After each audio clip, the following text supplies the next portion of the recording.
And so to me, if we can just do, a little bit every day, learn something new and start to get people more curious and interested, and we can keep learning from others, that's it.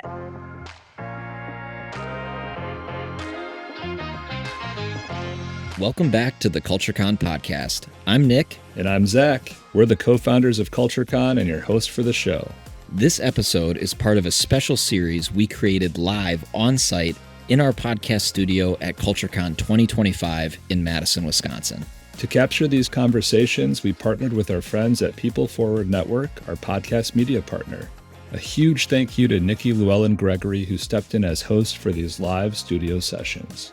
These episodes feature real-time insights, stories, and leadership lessons shared during the conference, giving you a front row seat to the energy and impact of CultureCon.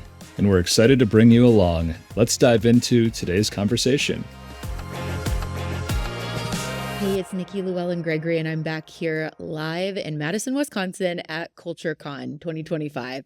So exciting to be here, and I am really looking forward to this episode today. I don't know how many of you have heard about ButcherBox, but it's a brand that has some intrigue. Actually, I want to learn more from just a consumer of ButcherBox, but more, interested because of the prep call that I had for this episode about the culture and really the values that are so integrated and how you've done that. There's a lot of uniqueness there. So today I'm here with Eliza Jackson from ButcherBox, and I love that we are kicking off with your background. I'm passionate about non-traditional paths to getting to a role. We just had an episode that we created about blowing up the resume. And, it's not this linear path climbing the ladder. So many people I admire, they have such a colorful, eclectic past. So I have to touch on that first. Yeah. Give us your background about, what's happened before getting to ButcherBox, and then we'll go into all the value stuff.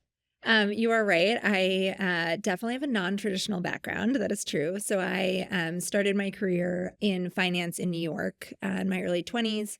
And I remember thinking 2 years into working, I was like, this cannot be the next 40 years of my life. This cannot be work. So series of decisions, which if you want to know more, happy to talk about it, but ended up teaching in a charter school in Brownsville, Brooklyn. I taught kindergarten. And then spent the next decade with Uncommon Schools, both teaching and then in operational roles while I got my degree in New York and Boston. And after I'd been there about 10 years, we were in a really good, steady state, and I was sort of ready to do something different. And I remember thinking that I would go into youth services. That was mostly where my background was. And a good friend and mentor pushed me and said, I really think you love scalable operations and good culture. I think that's actually what it is for you more than anything else. I love this friend, by the way. Oh, she's the best. Yes, she's the best. Bree Leeming. That really resonated in what brought me to ButcherBox, which is a, hypergrowth startup. And so I am a big supporter and cheerleader for those who follow a non-traditional path, because if you looked at my resume, none of the things would ever hang together. But actually, there's so much commonality in what I've done. Yeah. Well, I'll bring in another episode that we just shared here at CultureCon. And to tie this all together, I was sharing, you go to a networking event, you're meeting new people, and the common question is, what do you do? Right? And that's so in the bucket of resume and climbing the ladder versus who are you? Absolutely. Right? And learning really who people are and their aspirations. And it's they've never done this before, but they have the opportunity to. And then they come to this workplace that changes their life. 100%. Let's do more of that. Yeah, totally agree. I love that. Okay, so let's get into ButcherBox. We're going to hone in on living values, right? We hear many times people are I have my core values. And then you ask somebody in the organization, maybe even a leader, what are they? They're hold on just a minute, let me check, and what, this difference in values that live out loud. Give us kind of the mindset of how you guys think about that at ButcherBox, high level, and then let's break it down for some of the things that you're doing that I think so many of us, including me, want to learn. Yeah, for sure. So we we call it baked in, not sprinkled on. And that's true for both our core values and for our DEI work. I think you are totally right. Oftentimes core values can just be posters that hang on the wall in an office or, in some rubric that people don't really use. And to me, if you want to build culture that is inclusive and where people can really bring their full selves to work and that there is alignment in terms of what matters to folks, it has to be incorporated in everything you do across performance management, across, culture building events, across hiring, in exit interviews. Like it really, really has to be the fabric of the way you work. Mm-hmm. And so mostly the credit goes to Mike, our CEO, and the woman, Ev, who worked on the core values in the very beginning. But we have had the same core values since year one. We're about 10 years in. Yeah. Okay. So happy to share. You should tell me what's most interesting to you about what we do. Gosh. But this is one of the few organizations where I feel like the core values really, really drive culture. And that feels different. Okay, I have so many questions. Yeah, no, of course. Let's start with the story about why these values since year one still live. Like, what is it with these two leaders that you shared that story of the importance that what's in their background or why? Yeah. How did this happen? Yeah. So Mike is a very people first leader. He had a startup prior to ButcherBox where he felt like he really lost culture. They took outside funding and he felt like the company became unrecognizable to him and to his fellow leaders. And so going into ButcherBox, he knew that culture was going to be the most important thing for him. And so I think he has a very strong sense of self, and his chief of staff at the time, Ev, I think is similar. They've done a lot of identity work. And so that core team, which was pretty small in those days, that worked on the core values, we have really tried to take what was so special about that group and magnify it as we've grown. And so the company looks really different, obviously, at, close to 600 million than it did in day one as a GoFundMe. But I would say like the ethos of those folks are still very much alive in our culture. And I credit that to the fact that both of them have done a lot of work on themselves and really like know who they are and what they stand for. That is so important and not to be overlooked. The inner work that we do as leaders is a direct reflection to what is happening in our organizations. Absolutely. They say so many times, it's like you'll hit a glass ceiling for where your CEO or your founder is. That's so true. But all of the leaders in an organization that are there to lead and help people grow, develop, all that, the inner work that we do is a direct mirror to our teams and the organization. It's cool to hear that we're starting with, wait, where do these values come from? Like, how have you done it? And that we're starting there. Yes. It is the core stuff. It's super hard work. It's deep work, but so important. So you shared earlier something about our values really live throughout everything that we do, and something that you said around we really connect them with each person or something. Mm-hmm. So let's dig into that. Yeah. When people get connected, they come into the organization, they learn about these values. What does it look like to help them make them their own, where they're like embracing the version of that that's like, yes. One I think is just to credit the folks who do all of our onboarding. They spend a lot of time when people, both in the hiring process. So I would say there are a set of built-in questions around our core values and how people live them out in their current day-to-day lives, like before you even get in the door, which I think is helpful to just get people to start to think about like, are these values that are aligned to me? Is this the kind of culture that I want? Is this like, does this resonate? And then we spend a lot of time in onboarding, teaching people what they mean, using the rubric, doing a lot of training.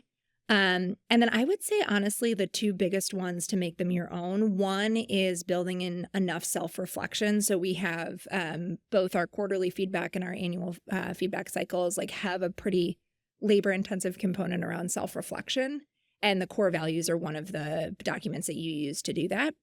And then the second is in coaching. I mean, we can definitely talk more about that, but we are big, big believers in every person having a coach. I love that. And so all of our coaches, we work with BetterUp and some other orgs, they have our core values, they have, our operational principles, they have our strategic plan. And so they're able to help people really like bring some of that to life. Yeah. Okay. So many things that need to go in limited time. Your favorite coaching story, or if you're like, I have two, just a quick understanding of a team member through the coaching, like the story that you're like, that is so awesome. Yeah. Yeah. Oh man, there's so many. Okay. I'll use somebody on my team. So our VP of people, John Beck, who I had the privilege of working with actually prior to ButcherBox and brought him over. So we've worked together a long time. He has worked with an executive BetterUp coach the last year or so in particular. He's had a couple of different coaches. And I remember it started probably a month into coaching, but he would send me these messages where he was like, oh my God, I just had this absolute unlock. I met with, my coach based on something you and I were working on. And I realized that now actually I want to take it in a different direction. And the level of excitement that he had about his own personal growth to me is like exactly what you want in someone. He would take what we did, and as a manager, I can get someone so far, but coaches are much better than a manager is going to be at some of this identity work. And then he would bring that to his coach. And I would say the level of growth that I saw in him over a 6-month period, because he was a self-starter in that way and was like making the connections between manager and coach, are 5x what he would have done had he not had a coach. And I think there's so much pride and joy in that, and like excitement around the unlock. And so to me, that is the best part of coaching. It just screams ownership. Yes. Like taking ownership, and I'm going to do this. Yes. Love that. Okay. Back to the values living throughout. And many say that, but I want you to talk about how it's different. Some of your favorite initiatives. I'm sure that when it comes to decisions that you make as a company, you have a way of decision making that then ties to values. Not trying to tell you what you want to share with us, but share some of those that you're like, this is really different here. Mm-hmm. Yeah. So I would say, if you were to look on paper at some of the work we do around performance managing or hiring or firing, they probably look similar to like other companies. We have a core values rubric that we use as part of the interview process. There are questions tied to it. People get ranked on a scale of each core value, and, similar throughout performance management. I would say the biggest difference is that we really do make decisions based off of that. So this may be sort of controversial, but I can think of several candidates who had very strong backgrounds. I think their resumes really spoke to the role. And on the interview team, there would be, enough consensus around one of the core values where the person really wasn't aligned, and we don't hire them. And I think that is the way that we've held on to culture, is that we take it really, really seriously. That's true for termination as well. So many companies, I think, and there's certainly a line here, but we have had folks where they are very strong technical players, they are good at their craft, but they really struggle to uphold the core values, and that is just not something we tolerate. What would be an example of that? Mm-hmm. Yeah, so we are big on mindset work, obviously, as you can tell from coaching. Yeah. And so, growth mindset, ability to grow, interest in growing, openness to feedback, those are all pieces that are super important to us. Yeah.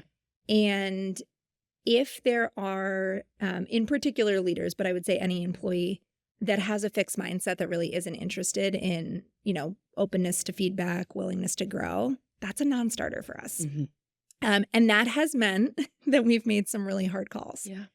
But to me, if you're not going to make the tough calls that are tied to the core values, you can't really uphold them. Yeah, right.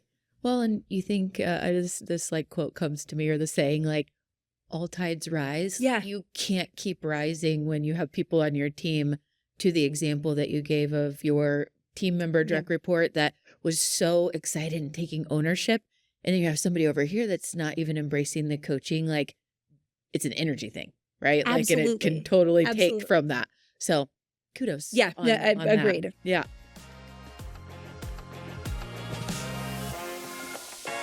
We want to give a quick thank you to our friends at CultureShape. They're really helping people and culture leaders design and deliver higher impact programs through a single source. Yeah, and one of the things I love is their culture wheel. It's a 12-month visual calendar that makes it easier to plan, organize, and communicate culture programs across the whole organization.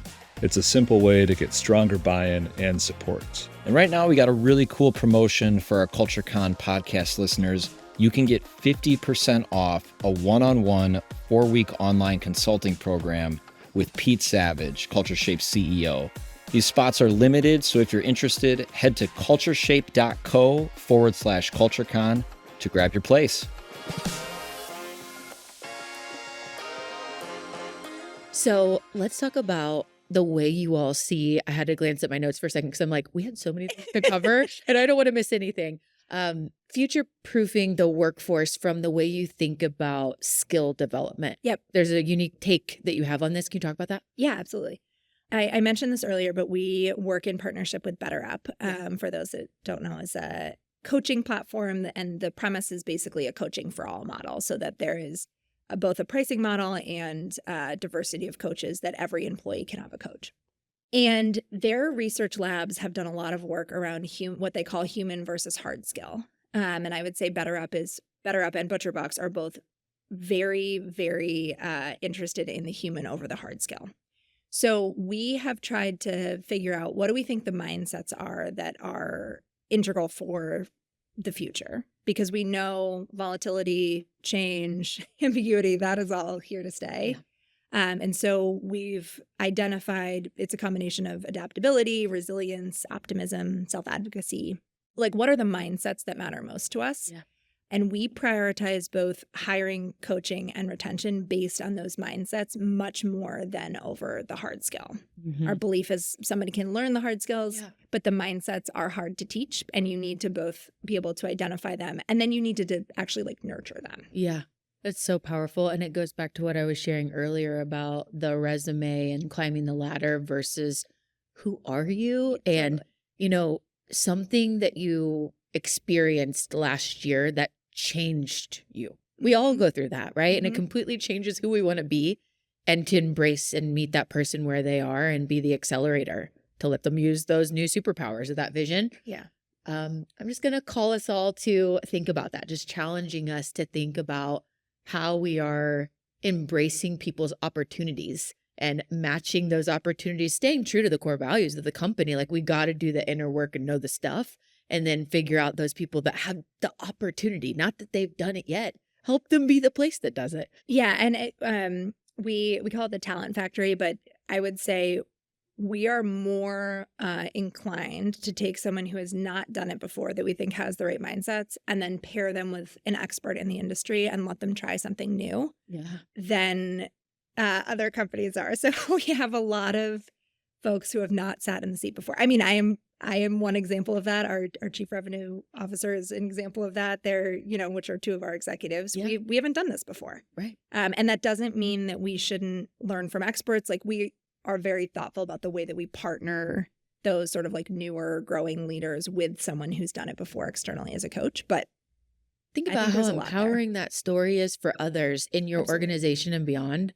Oh, they've never done this before either. Right. And you just get this freeing feeling of I don't need to be perfect. No. I don't need to have all the things. Just a lot of mistakes. Yeah. You just are open, growth minded, and want better. Yeah. Just try to. And one of our core values is relentless improvement. Oh, I love that. And I think that is so true. It's you just want to get 1% better every day. Yeah. Yes. Right. And just building a culture of that. Let's be a force that just gets better every day. Okay, so Eliza, we haven't talked about the topic of AI, which I think it's one of those things, first day of school, you got to share the pictures, and AI, we've got to talk about it. So I'm curious to know, AI at ButcherBox, what are you all doing? Give us a little snapshot of how you're using AI, particularly tying it to your values. Yeah. We're having a lot of fun, which is not what a lot of people would say. Yeah. But, I think anyone who says that they have this totally figured out is probably lying. Yes. Because it's moving so fast. Every day. And I think that's a really amazing opportunity, because there is no there is no playbook, there's no roadmap. People don't really know what we're doing. And so we have been trying hard to do a couple of things, which I would say is connected to two of our core values. One is relentless improvement, and the second is humility. So one, the folks who we feel are doing this really well in our network, we spend a lot of time talking to them and taking things that other people are doing and adapting them to ButcherBox, and doing a lot of shared learning with others, because I think that community matters a lot. And we have a task force that's pretty small and mighty. It's a couple of engineers, myself, and a few data scientists. And we like to use the language that we have stolen from BetterUp, which is pilots and passengers. So Pilots are those that are like really enthusiastic about AI, super excited, want to learn, curious. And then passengers are a little bit more nervous, reticent of what might happen. And both mindsets are fair. So we have a small group of pilots, and we have been working on building out our own complex agent sort of like system. So it's agents that are, for example, like a copywriter and a designer that work together to create something. And then they give it to a manager, the manager gives input, and the two agents work together. Which is That's cool. wild. Yeah. But what's been so much fun about it is that we are just testing and trying a ton. So we meet every week, we demo new work every week, so we move really quickly. There's a lot we've learned that doesn't work, and we're starting to get some real traction. And I would say the piece that has been the most fun is you're starting to see others outside of this group in the org get really excited about it and start to get in that pilot mindset. Yeah. Because we showcase a bunch of our work and people are like getting more curious. And so to me, if we can just do, a little bit every day, learn something new and start to get people more curious and interested, and we can keep learning from others, that's it. Totally. And if the number one thing that holds people back from embracing AI is fear and uncertainty, 100%. can you think how powerful the individual coaching sessions will be for that? Because it's like, it's not if, but when and now we're using AI, right? We're all doing it. We're all learning through it. We all have our fears and all that. But when you have a coach that you can bounce those things off of to overcome, if they say 70% of people, the reason why they are hesitant or not using AI as they could is fear and uncertainty, talking through that with a coach to overcome those things is so powerful. Just one of the components of your company to help with this thing that everyone's struggling with, or the majority, right? And agreed. I think, it's not about the technical skills there. Like the mindset is the barrier for people. Yeah. And that feeling is so fair. It is really scary. Yeah. It's unknown and it's scary, and all of those feelings are valid. Yes. But I think helping through coaching and sort of like deep culture work to get people into a slightly more curious mindset where they can play a bit more and like they feel comfortable testing and trying and failing. That's the only real way, in my opinion, we're going to learn it. So on our prep call, I remember hearing something with you and your team, and then you've said it a couple times today, and I'm like, oh, I'm so curious about this. I love startup culture. I don't care if my company is 30 years old. We still have a startup culture. And I felt that with you. Yes. I was like, they really get that. Like they do that. What does that mean to you? Yeah. So it's our 10-year anniversary of ButcherBox, but I would say we absolutely have that entrepreneurial spirit. That is, and I will say, I think that's because of the core values. Like we've really stuck to that. So to me, one is like, you're not afraid to fail. You're going to move fast. You're going to try things. It's not going to be perfect. You hire smart, fun, fast people that you work with. And then we just don't take ourselves too seriously. We laugh a lot, which you probably got on the prep call, because I think that really helps. Yeah. Oh, I love that. I love that. It's an energy that I would never give up. Yes. It is something. Same. And then to the point of making sure that we're hiring and keeping people that are in our values, because your values are tied to that.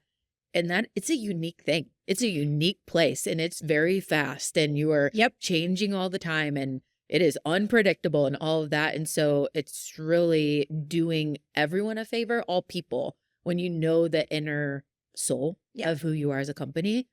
It's helping us all, because if you're not built for that, or that's not your thing, it's not for everybody. There's other places that are awesome for, I don't know what the 100%. Word is, but that's their jam. But anyway, I'm like, that's me. And I love that. We should talk more. Absolutely. Absolutely. And I will say, a couple of years ago, we really almost did lose that. I think we were starting to hire in a more corporate skills-based way, and you could feel it. And so we had to make some hard calls. Like it's a delicate balance, but we're very committed to keeping that component of the entrepreneurial spirit. Well, I was about to say, okay, wrap us up with your biggest nugget or this piece of advice that ties to sticking with your values to thrive as an organization. But I'm going to go first for just a second, because you just inspired me for a minute. It's when we truly stick to those and know those and do that deep inner work, we get to have that meaningful work experience. That's the outcome, right? It's not granted, I love revenue and reaching new milestones and hiring the next layer of people, But the greatest thing that we all crave, what we want is meaningful work. No one wants to dread Mondays. No. People want to enjoy their days and the people that they're with. And it goes back to the deep inner work of the core values. I was like, I'm just so inspired right now by that. So I had to share that. That's awesome. What would be your key piece of advice for people that are just wanting to really, like, how do I get started, or how do I shift this to stick in that core values place? I think deeply connected to what you shared, which is that I would get a coach. And I think, 5-10 years ago, there was a monetary barrier to doing that, right? Like there were predominantly executive coaches, and those were really expensive and for a certain level. That is not true now. BetterUp's a great example. There are other organizations that are similar. Whether the organization sponsors you or you do it yourself, there are coaches in so many different ways, through AI, through, you can just do text, you can do calls. And I think just having another party to help sort of like show the mirror to you and do some of that identity work, I think that is what's tied to mindset. So yeah. And a huge shout out and kudos to ButcherBox for doing that, like incorporating everyone gets a coach. Like that's incredible. Yeah. It's really incredible. We feel very lucky. Yeah. Yes. Well, I know we're the warm-up act for you today because you're taking the stage at CultureCon here in a little bit, but so excited to spend this time with you. Thank you so much. Before we go, I'm sure there's a number of people that would like to connect with you and follow up, maybe ask a question. What's the best way to connect with you after this episode? Of course. Well, first, thank you so much. This is so much fun. And then, if you're interested, reach out on LinkedIn. I'm happy to talk. I love, obviously, community is really important to me. And so please reach out if you're interested. We'll see you next time. That's a wrap on this episode of the official CultureCon podcast. If you got something out of it, share it with a friend, a teammate, or a fellow culture geek. And don't forget to hit subscribe so you never miss an episode. And if you want more ways to stay connected and inspired, check out our upcoming events page for a full listing of webinars, workshops, and conferences. You'll find the link in the show notes, and we'd love to welcome you to a CultureCon event soon. Until next time,